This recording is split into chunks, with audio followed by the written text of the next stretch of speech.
Hello guys, in this tutorial we will learn about out instruction in 8085 microprocessor. Now this instruction transfers the content of accumulator to 8-bit port address. And now this instruction is written as out 8-bit port address.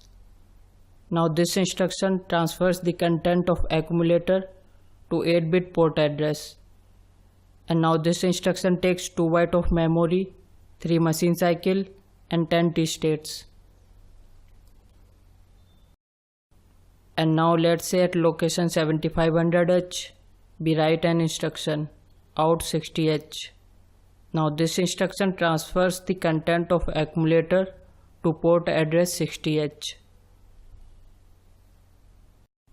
This is our 8085 microprocessor containing all the basic units and registers.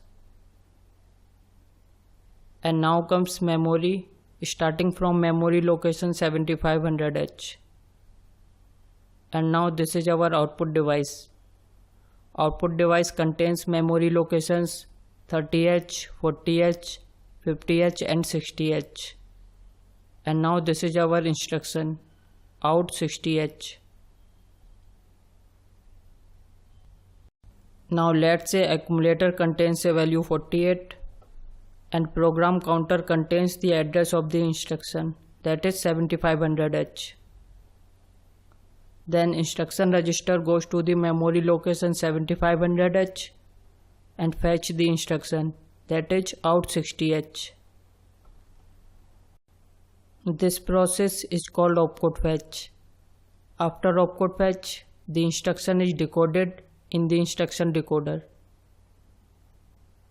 Then program counter gets incremented by 1 and becomes 7501.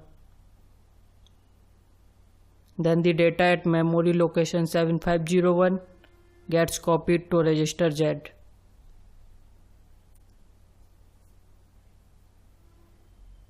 After this, the content of accumulator gets copied to output port address 60H.